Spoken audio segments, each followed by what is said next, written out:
his YouTube handle is The Uneducated Economist. And he just Oh, like, I just came across him. One of our clients, a gentleman in Sweden sent me a video of his. Yeah, like talking about lumber. yeah, he works in a lumberyard. Yeah. Yeah, so Sorry, go you'll on. actually, yeah, you'll find the conversation I had with him probably pretty interesting. That'll go up next week. But he's a good buddy of mine, and I really like to get his take because he can see like the housing market from in the From ground up. trenches, and not Yeah. just, when we're talking about inflation, deflation, it's not just this pie in the sky macro stuff. He's there ringing people up as they're buying lumber or paint or whatever, and Yeah. he's also the purchasing manager for the store.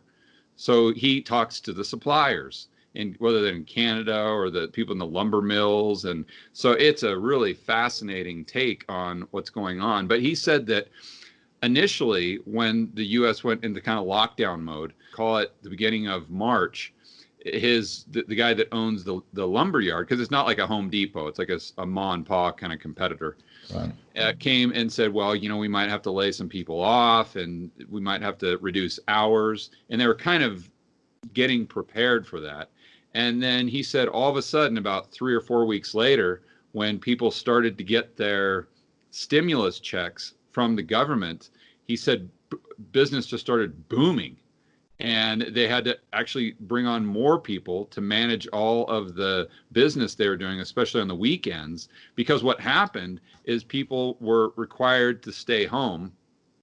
Meanwhile, a lot of people that really didn't need the money got the money, or making more money than they were at their jobs because of the unemployment benefits plus the Yeah. additional, call it $600 a month or a week or whatever it was. And he said that what they're doing is they're just coming in to remodel their houses. They didn't have anything else better to do. So they're coming in and buying paint and buying lumber to build a new deck to barbecue, or paint to repaint their Yeah. kid's room or something like that. Yeah. And so initially he saw the prices of like 2x4s we were talking about go down pretty substantially. But recently he's seen prices really shoot up. And I saw the same thing in a video I did where we were talking about flights from Miami to LA. And looking back February, or let's call it January, they were $350 a flight. And when we kind of went full force with the virus, the prices just plummeted, went down to like $100 a flight. But then what happened is all the airlines just started to park their planes on the runway and just take them out of service. So you had the supply actually go down faster than the demand. And now if Yeah. you look at a price of a Everything's more flight, expensive yeah, now. it's more expensive than it was back in January, but there's Yeah. just a lot fewer flights. And my buddy, the Uneducated Economist, saw the exact same thing playing out in his lumberyard. Well, what I'm seeing happening, George, and it's not just in the airline industry or in the lumber industry or any of these things. If you think about a typical sort of recessionary type of period, let's say you're a large manufacturer of whatever it is, and you go through a mild recession. Typically, what you're going to do is just you will take the hit, and you won't necessarily lay off and furlough staff. You might get, you wouldn't have capital expansion. So you're not going to open a new store, or, and you might not take that holiday that you had planned for your wife and so on and so forth. So you kind of hunker down for that period of time. But what you don't normally do is decimate your own supply chains. You don't, if you've got trucks that are running, let's say we're transporting goods and services or goods around the country, we don't sell our trucks, right? We might not be moving as much goods, but we typically don't sell those capital goods because we know, oh, well, it's like a recession, probably in 6-12 months time, it'll start picking up again. Maybe it might take 12, maybe it takes a year and a half or something, but you kind of foresee that, and you hunker down and you nut on with it. What we're seeing in this instance is that the demand destruction has been so intense that your inability to just service anything that you have is massively curtailed. And it's not like you had revenues just being paid back. In certain instances, they went to zero. You know, if you were in the airline industry, it almost went to zero because you just couldn't, if you couldn't do anything. And certainly in the tourism industry, you know, if you had to shut up your shop and you were running a bar, you know, bars are all closed, right? You can, so if you're running a bar, you just had to actually go about destroying that infrastructure and supply. You'd get rid of all your bar staff, you get rid of your waiters, you get rid of all of the you know, many of those things.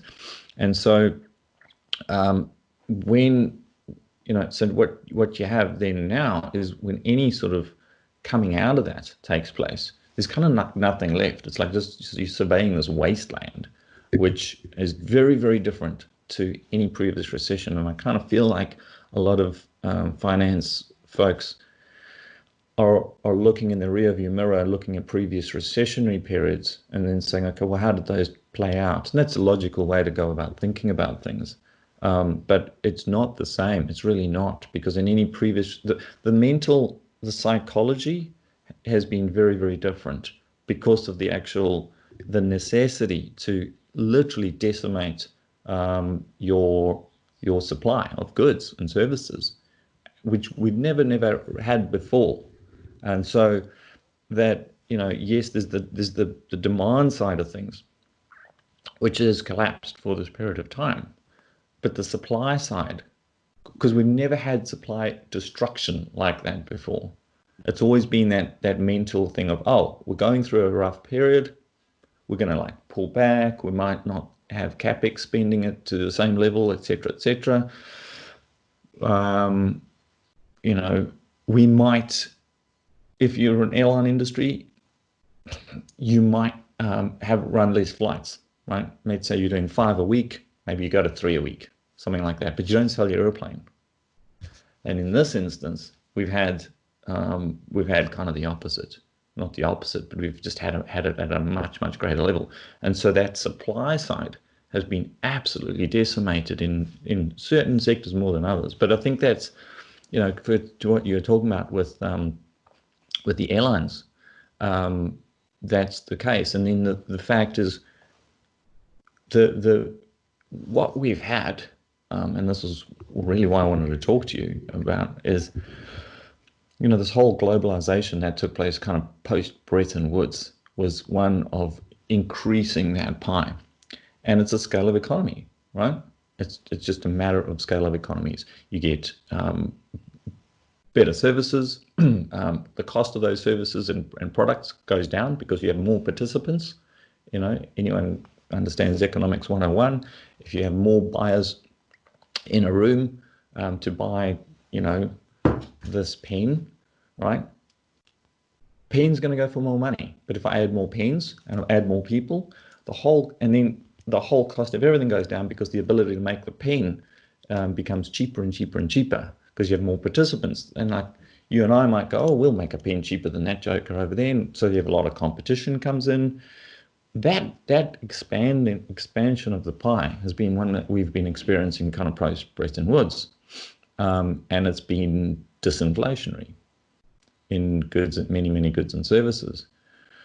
And what we're seeing now is very much a different environment, whereby many of those producers of goods and services have gone away, and you come out with something whereby those scale of economies are not what they used to be. So to your point of flights, there's that many, the cost of the airplane is still the cost of the airplane. Yeah, right. And so if you don't fill it, so let's say there's 300 seats on the plane, yeah, and you can't fill 300 seats, right? And you can't run that plane literally backwards and forwards all day long. You can only run it 50% of the time. You have to charge like 50% more just to get to your break even. So you have this this inflation that comes through as a consequence of a relative lack of supply relative to, you know, the demand. And we're seeing this in foodstuffs, and we're seeing it in travel, and we're going to see it in energy. before we get into energy, because I really want to take a deep dive on that, I want to run something by you really quick. I've been trying to think through it. And I've actually, just for the viewers out there, if you ever see me do a video on something, a lot of times the only reason I'm doing that video is because I'm trying to think through it myself. And just doing a whiteboard video kind of helps me do that. Yeah. But It's actually a great way to, I mean, that's one of the reasons I started writing. Because yeah, it does, especially when I'm drawing things up on a whiteboard. And a lot of people comment and say, oh, you must have a big staff that does all your research and does, but actually, believe it or not, I do all that and I draw this stuff up on the whiteboard myself. But my point is, I went back to look at inflation and deflation in the United States since, I think I went back, I found a chart to like, it was the 1800s. Yeah. And I think it might have been 1800. And what you see from 1800, call it, to the middle of the 1930s is you just see inflation, deflation, inflation, deflation, inflation, deflation. It just back and forth, back and forth, to where from 1800 to 1900, prices actually went down over that 100-year period. And even, I think, if you would have taken it out from 1800 to, call it 1930, or especially with 1931, 32, prices would have gone down for the whole span of the 100 and, call it, 30 years. Then what happened in the mid-1930s is, instead of just seeing inflation, deflation, inflation, deflation, you pretty much just saw inflation, inflation, inflation, inflation. Every once in a while, you just see a tick down, just a little tick down, like we got in like 2008, or we had it, I think, in the 1950s, just briefly. But other than that, it's pretty much inflation the whole way through. So I had a discussion with Jim Rogers the other day, and I was trying to get his framework and really understand it, because he's my favorite investor. And he said what he used to do in his classes in Columbia is he'd have his students look at a chart going as far back as they could, whether it was the price of cotton, commodities, stocks, whatever. And they'd look for an anomaly in the chart and try to ask themselves, okay, what created this? So I was looking at this chart, and I saw that in the beginning of the 1930s, yes, we had substantial deflation in prices. But what was surprising is, after about 1934 to 1940, we actually had pretty substantial inflation in the United States. So most people think the 1930s, oh, it was this massive depression and prices just kept going down further, which led to more unemployment and more destruction of credit and money supply and all these things. It's actually not true. So my point is, okay, what happened in 1934 or in the late 1930s? And I'm not saying, I'm not trying to say causation is, or correlation is causation. Right. That. But it is interesting that in 1934 or 1935, they passed the act which brought us unemployment benefits and Social Security. Then in the, call it 1938 or so, they came in with the minimum wage. And so I thought, wait a minute here. Okay, so now all of a sudden, when we go into a recession, the people out on the street, and I'm not saying this is good or bad, but they now have money in their pocket where they otherwise wouldn't have had that. And there's a transfer mechanism for the government to take debt and get it into the back pocket of the average Joe and Jane. And you combine that with the minimum wage. So thinking back through what we just were discussing with the airlines as an example, when they first get that demand shock, they can say, okay, well, we'll put some planes on the runway, we'll run fewer flights, we'll do all these things. But if there wasn't a minimum wage, especially going through the entire supply chain of the country, they could lower wages. And if they lower wages, then they wouldn't necessarily have to decrease supply as fast as they otherwise would have. And I thought, well, maybe that's it. Maybe that's why we haven't seen inflation, deflation, inflation, deflation. And I'd love to get your thoughts on it. As the short answer in my way of thinking is actually, we as humans like to try and make things black and white. And we go, okay, like, is it going to be inflationary? Is it going to be deflationary? And I used to think about that when I was sort of 20, because you want a fairly simplistic view of the world. And the problem with that is that the economy and the finance and everything that we're talking about here is this giant ecosystem, and it all interacts in various shapes and forms. And there is, that comment that you made about, correlation is not necessarily causation, is really, really true. So there are many, many factors that can contribute to a certain outcome. It's not just a one thing causes another thing necessarily. You could have, if I pushed against you, that's a force. And I could say, well, that's going to make you fall over. But if at the same time you're bracing for that, then there's another force. Then if you've got something behind you that I can't even see, you've got another force. And so, and then I might have slippery shoes, and like you know what I mean? There's a lot of different things that can come in that can affect. My pushing is probably the major one. My slippery shoes is lesser of a thing. But then the floor might be extra slippery, or it could be really have a lot of traction, So there's a lot of different elements that you could add to any one little picture, if you will. And the economy is like that. And each service sector, product sectors are all like that. And so there are where you bring in minimum wage and where you bring in subsidies, tariffs, all these sorts of things, they have an impact. And so I guess the answer is it makes it very difficult to actually ascertain that. And one of the things that I have spent over the years more time on than I would have in my younger days is trying to look at major trends that are taking place at I guess a societal type of level, right? In other words, what is society moving towards?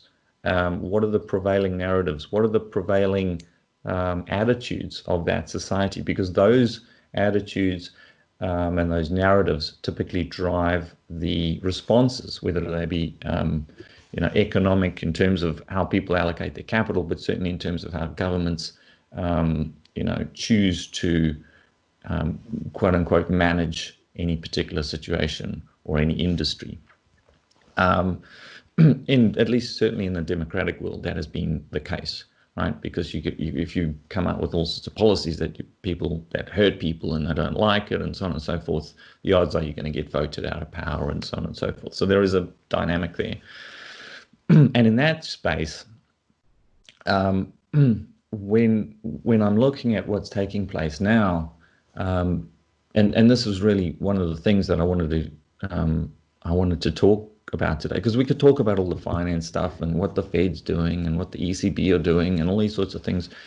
They're all important. What I think, and again, I've been spending the last good few weeks or months on, is trying to make sure that I've got the right picture, or at least sufficient amount of the right picture on a longer term basis going forward, because I think it's really going to be critical. If you just think about what our lives look like, a few months ago, we were in a completely different situation. And here we are, we're locked down. We can hardly move, right? We can't even necessarily, depending on where we are, who we are, and where we're living, we can't even get on an aeroplane and go somewhere else. We go, fuck it, I've had enough of this, I want to go somewhere else. We can't even do that. And you could be a, phenomenally wealthy person, you still can't do it. That should be, I think, a big wake-up call and a shock. And it has been something I've spent a lot of time thinking about. If you go back, so here's how I'm thinking about it, George. Okay, so where have we come from? We've come from this world where we had this massive globalization trend, okay? If you look at the various globalizations, if that's even a word that we've had, sort of the 15th to the 18th century, at that point of time, it was kind of raw materials, basic goods that were being traded. And on an international basis, exports as a percentage of GDP, global exports, were somewhere around 5% or less. Then What if we year, go what time was that, Chris? 15th, sort of 15th to the 18th century. Okay. Then you go the 19th century through to kind of 1914. We all know what happened then. That had grown. That was, an additional globalization. That was most like things like textiles, industrial goods were exported and imported all around the world. And exports as a percentage of global GDP went to around about 14, up a high of 14%. So from 5%, that was a phenomenal period of time. Obviously, this was over a long period of time. It was the 19th century. Then if we go from, things took a dive, 1914, but go sort of 1945 through to kind of 1990, which was more the period of time that most people can kind of conceive of. Going back to Bretton Woods. That industrial sort of output, and it was factories, factory production, things like that. And we ramped right up to like 15% of, global exports, around 15%. Then the period that really, makes sense to us because of our ages was sort of 1989, 1990 period of time through to, I'll call it 2008. And that really was this global supply chain that we had. That was the Bretton Woods period, okay? Right. And that really amped things up. It had all of these partners that came into that global marketplace. Near the tail end of it became all of the Asian groups. It became China. A lot of that was disinflationary, because we were bringing in so many low-cost labor into that workforce, but it brought goods and services that made our lives wonderful, and everybody, or many people, could afford them. Now there's a financial side behind all of that, and who was, basically we know that the trade balances in the West have gone negative during that period of time. But in that period, we ramped up to the point now where we have, global trade today is roughly 46% of global GDP. Of global GDP, and that's what, an $86 trillion global economy. So this has been a phenomenal expansion. So you think about that, then think about, and look, with that, there was things like NAFTA, which is the largest free trade agreement in the world. It was all the various trade agreements, even within Asian countries, within European countries. Within that period of time, we saw the EU come into play. So again, this massive sort of expansion of the pie. Now, I'm not saying it's good or bad. It's not my job here. The point is it happened, and there were positive and negatives to it. One of those things that is critical to understand is that it was severely disinflationary. It has been also one of the key drivers behind the offshoring of, your certainly American jobs, but Western jobs, all right, to Vietnam, Bangladesh, China, etc., etc. And in return, we got, super cheap consumer goods. What's interesting, because if you look, we were talking about inflation and deflation. If you look at the goods and services that you could not offshore, things like healthcare, education, those have been severely inflationary, right? And then if we look at cell phones and T-shirts and software and, manufactured goods, they've all been super deflationary. And so when you look at that context, you can understand why that is. So I think it's just important to kind of, I try not to get caught up in that, is it deflation, inflation, and everybody's yelling at each other. You go on Twitter, everyone's yelling at each other, and it's just, it's a fucking mess. But just stop and look and say, okay, well, what are some of these drivers? And then look at some of these individual goods and services. Why is it that healthcare is more expensive? Why is it that higher education is more expensive? Why is it that childcare is more expensive? And why is it that your cell phone is cheaper? So and they're easy questions to answer when you just bring them down to an individual level, right? What's interesting now, and by the way, that also created a lot of inequality, which, you know, I remember writing an article probably about 2 years ago where I was mentioning why we were likely to start getting more populism in the world, and why it was like I pointed to Trump. Just there's many I could have pointed to, but he was one, and I said this is why he's going to win. And at the time, you know, I think he had like a 5% chance of winning or something according to the polls and stuff. But if you kind of looked at a lot of these forces that were taking place, and you looked at who was impacted and negatively and positively, you could kind of see. And look, Brexit was the same thing, or had elements of the same components that were creating those social issues, if you will. What we got now is the kind of tail end of that, it feels like. And that expansionary process was already coming under pressure before we went into this virus scenario, right? We saw that with trade agreements coming under pressure. We saw it with the US pulling back from NATO, from a lot of these trade agreements where they're saying, hang on a second, this isn't working for us anymore. And I don't want to get too deep into why that is, but you know, we've written about it plenty. But that was already in place. What this has brought about is real an accelerant to that, right? At super large scale, where there's this questioning of, do those relationships still work for us, and if so, how? And that's going to become an ever greater problem, given that people are going to be out of work and looking for a solution.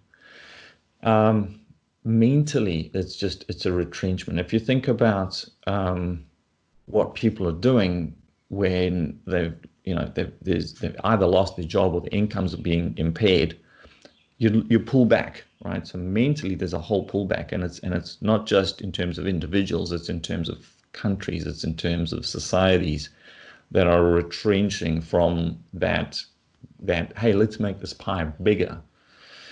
On a political basis, what that, if we look at history, what that typically engenders is how do we divide the pie is the question, not how do we expand the pie. How do we expand the pie is a capitalist view. How do we divide the pie is largely a socialist or communist view, right? And that's what concerns me more than anything else. And so when I look at it in that sort of light, that the siren call of socialism is a very strong one. Even if you sort of fundamentally know that it doesn't or hasn't worked before, if you've lost your job and you've got to feed yourself, and somebody's going to come and give you something or promise to give you something, it's a very powerful call.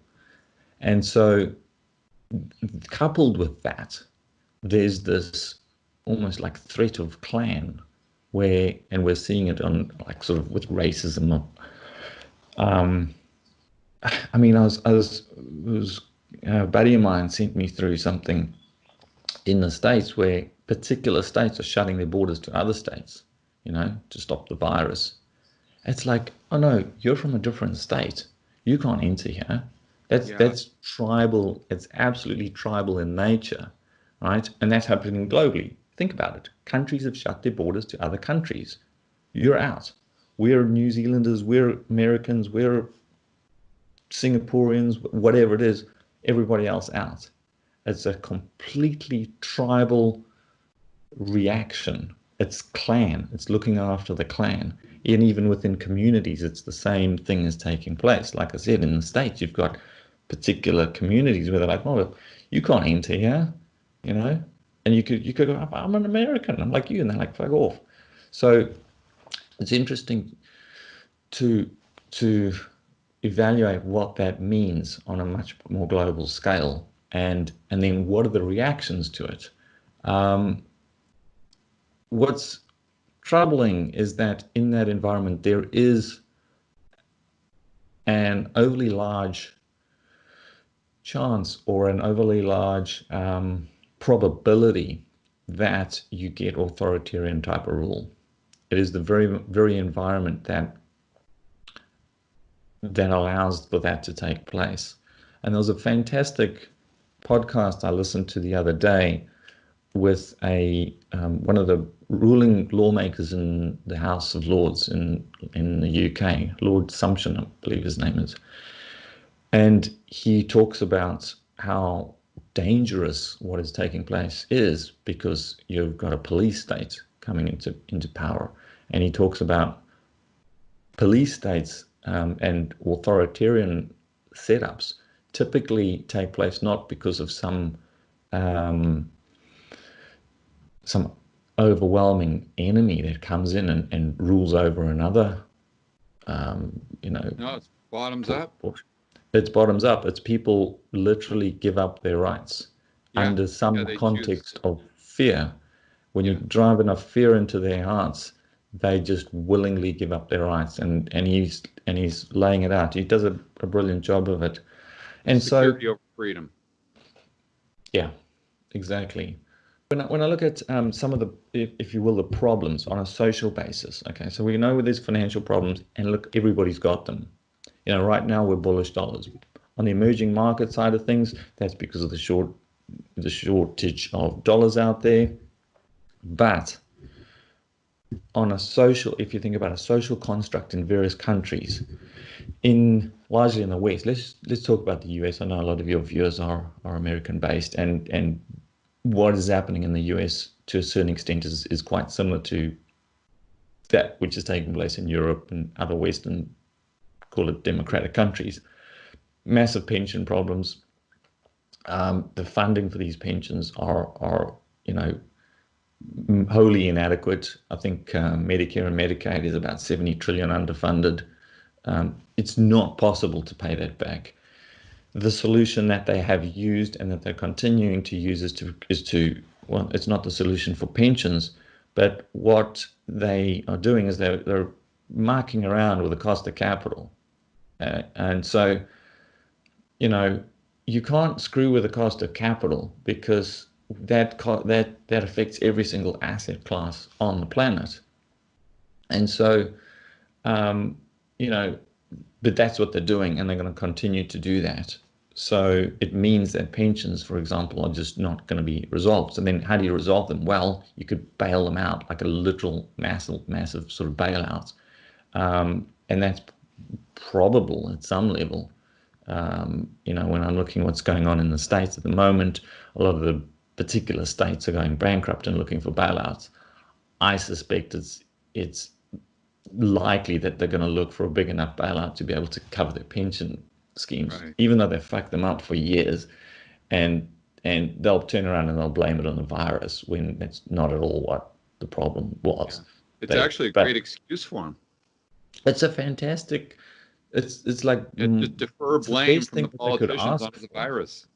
Yeah, and people will be too dumb and stupid to even go, oh well, hang on a second, you were massively underfunded before you went into this thing. So and so a lot of that really actually just drives us towards what we believe is going to take place, which is stagflation, and that's fine. We're positioned for that. But what's taking place at the same time is that that society is being destroyed as a consequence of these actions that are taken. For example, think about the Soviet Union. In the Soviet Union, you had some bureaucrat in the Kremlin who decided how much wheat got grown, where, by whom, and so on and so forth. They decided who got a motor car, who was important enough to get a motor car, how long they, and all of those goods and services that would normally move around an economy were just massively halted. And what did you have? We didn't have deflation. There's no deflation there. It was just massively expensive cost of goods. To get a car was fucking expensive as hell. No one could afford a car. It was only the bureaucrats. No one could afford food. You ate what you could, and the cost of it was extraordinarily high. Think about what's Are the happening. prices stable though, Chris? I see. I've never researched a communist country, their economy. How does that work? Because they control Well, everything. So are prices gradually going up, or they're just always high? that's where you get two markets. So they had set prices, of a bushel of wheat would be, so many ruble, All right. but there was no availability of the bushel of wheat, A black market. right? So you're like, oh, well, wheat's cheap, everybody can afford wheat, but you go to the store and there's any fucking wheat. And so the only way you could get to wheat was to find out who bloody had it, and then they weren't going to take that price. So you had to pay them 5 times the price. So you have the black market. So Right. so in real terms, you had massive inflation. To get anything was very expensive. And think about it today. The governments of the world, and this is mind-boggling to me, because it's not isolated, have largely said who is essential, quote unquote, and who's not. So if you and I were running a supermarket chain, whoopee, we're essential. On the other hand, if we were running a butcher store, we're not essential, we're shut down. Think about that. So now the butcher doesn't have any ability to sell his meat. The supply, if you move down that supply chain, the farmers that supply anybody other than the supermarkets have lost their business. There are farmers going out of business right now. When you think, hang on a second, everybody still needs food, doesn't matter. They were not designated, or the part of their supply chain was not designated to be essential. And so they're not essential. And so they're pouring milk down the drain, and they're slaughtering the herds, and they're plowing their food back into the ground. I'm just using agriculture as an example. Yeah. But the Meanwhile, same prices is are true. going up Yeah, in so it's food. supply Yeah. destruction, right? Then think about retail. If you and I had a retail store in, I don't know, Ohio, we're selling shirts, we're stuffed, we had to shut down. I'm choosing, I don't actually know if Ohio is shut down, but there's many, stores throughout the States and anywhere around the world, frankly, which have been forced to close down. And yet Amazon's not. Amazon's set up for this. So who benefits? Who captures like 100% of that market? Amazon. Who captures? You used to run an events service, right? Or an events company. So yes, like if you and I were doing that now, we're screwed because we can't run an events company. However, Zoom can, right? Zoom is now actually an events company, largely because people are running events on Zoom. So you have this massive distortions that are taking place because government decree has said you're essential, you're not essential, and so that creates more inequality in the society, even more than we had going in, and we had a lot going in because of lobbyist groups and all this sort of kleptocracy that we've had. Now, what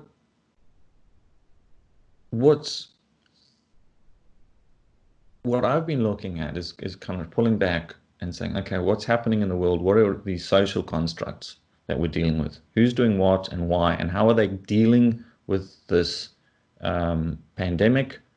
And how are they likely to deal with it on a go-forward basis? Because I think that gives us a playground or a playing field to understand longer term who are likely to be the winners and who are likely to be the relative losers. And when I look at what's taking place there, it's phenomenal. It's very much a West-East type of structure.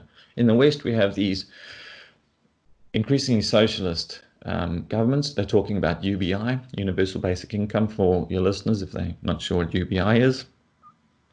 And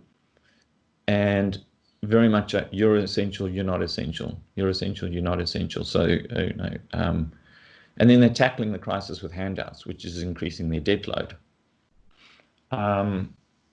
And that means that you have an increasing percentage of the population that is now dependent upon the government. And not only do they necessarily think that that's how it should be, or not only they're asking for more of it, I mean, and there was a report out, I'm sure you probably came across it, where many of the people who are now on government subsidized wage programs don't want to go back to work because they're earning more money from the government than if they were going to go back to work. So we're Yeah, and paying. then they get pissed off at their employer if their employer does bring them back because it's a Yeah, pay decrease. yeah. So when you think about, I was trying to explain this to my son. What is money? Money is a unit of productivity. That's all it is. Hmm. So you add units without any productivity, the mechanism breaks down, right? And so what we're doing largely in the West is we're adding units of productivity with no productivity. In fact, we're paying people not to be productive. How do you get yourself out of a debt situation? Productivity and paying down the debt. That's how you get yourself out of a debt debacle. So not only did we go into this with a debt debacle, we're accelerating that like we've never done before. Just obscenely so. And not only that, people are championing it. People are cheering for it. And what they're cheering for is more authoritarianism, because when it's been a long time since I've been an employee, very, very long time. But I do recall having to do what my boss told me to do, because I knew if I didn't, I'm fresh out of luck. That's part of the equation. Are you going to turn around and tell your government not to do something when you're reliant on them, when you're wholly reliant on them? That whole, ability to look after yourself is being shattered. That's very psychologically, that is very, very bad for any society. So you've got this debt-laden economy that really can only do a few things. It can just remain moribund. We've also got more and larger monopolies, your Amazon, your Google, your Netflix, a lot of anything that's on the tech base. And in fact, we can see this in the S&P. So if you just look at the S&P at the moment, your top 5 companies, you got Facebook, Amazon, Google, Microsoft, Apple, and Nvidia. I was looking at it last night. Their market caps have all just hit fresh highs at about $6 trillion. That's equal to combined GDP of Germany and Italy. We're having this extraordinary wealth distribution taking place, like unbelievable. Okay. And the losers, the people who can't participate in that, because look, most people are not fucking shareholders of Microsoft or Amazon, or they're just trying to, run their barbershop or, do whatever it is that they do. Maybe they're plumbers, maybe they're, salesmen for roof tiles. I don't know, but like they're not participating in this, and they've been shut down. They've been told that they're no longer useful, and they are now reliant on the government. That's all very much a recipe for authoritarianism. The other thing, in terms of structurally trying to get these countries out of this setup financially, again, productivity is being destroyed. In order to correct this, like in a normal recession, you have businesses going out of bust and you have creative destruction, right? They've got factory, plant, machinery. Somebody goes and picks it up, right? Some business goes bust. You and I come in and go, oh man, wow, we can get, a bunch of diggers for half price. Why don't we start up a road construction company? And allowing prices to go down. That's what Allowing people forget, prices is to go prices down. going down are the cure for a recession, because that's what 100%. creates the fundamental demand. And within the prices going down, one of those prices is labor costs. You have to let labor costs sit at the market. And that's what the West is not going to do. That's why we've got UBI coming through, right? Yeah. And minimum wage policies and all of this. So that's fixed. It's rigid. What you get there is the public sector crowds out the private, because you and I trying to run a business, we go, oh wow, we can get these diggers for half price, and we need to get people to to drive them. Oh, fuck, we've got to pay them how much per hour? And you do the numbers, you're like, God damn, we can't, you know? One more thing I want to mention that to layer on top of your point is now we have a situation where these smaller businesses, not the Amazons and the Googles of the world, but they're asking themselves, okay, let's just say things open back up. We get rid of the lockdown, we're good to go. But now all of a sudden we have all these increased government regulations from a standpoint of health. So as an example, I've got a small restaurant. Now I need to put up plexiglass between all of the tables. Or now my insurance costs go from, call it $1,000 a month, my liability, up to $5,000 a month, because if someone, let's say some 80-year-old person comes in and gets the virus and unfortunately passes, then the family, especially in the United States, it's so litigious. That family is going to go after the restaurant owner. The insurance companies know that. So then as a small business owner, you're thinking, okay, I'm going to have all these regulations come down on me from the government. I've got to make sure people are this far apart, and I'm only allowing this many people in the bathroom at one time, and maybe setting up a line outside of my restaurant, and all of these things. When you add on the additional costs, then they're thinking to themselves, do I really want to do this? Or this just doesn't sound as good as it did. George. Yeah. It's just more supply destruction. And you know, one of the things that we as humans do is we look in our recent rearview mirror to figure out what might transpire in the future. The last major problems that we have had in terms of inflation, it was demand-led growth. It was emerging market growth. So everybody's been looking, saying, okay, where's the growth going to come from? Oh, wow, the world's kind of turning to shit. Well, there's no growth, or therefore we can't have any inflation. But if you go back far enough and you look at enough history, you realize that inflation comes from, or can come from, supply destruction too. You know, and the oil embargo. There was plenty of oil around. There was fucking tons of oil around, and oil went through the roof. Why? It was the access to the oil that was impeded.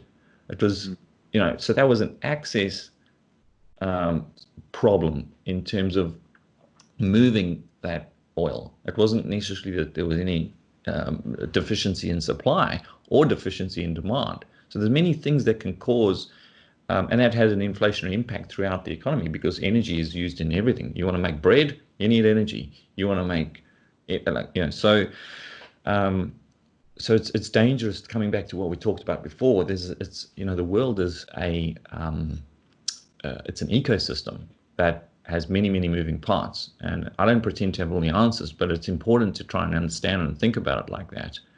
But coming back to these things that are taking place in the West, when I look and I go, okay, well, what is happening elsewhere in the world? And I talk to people all over the world, like day in, day out, kind of probably like you, I guess.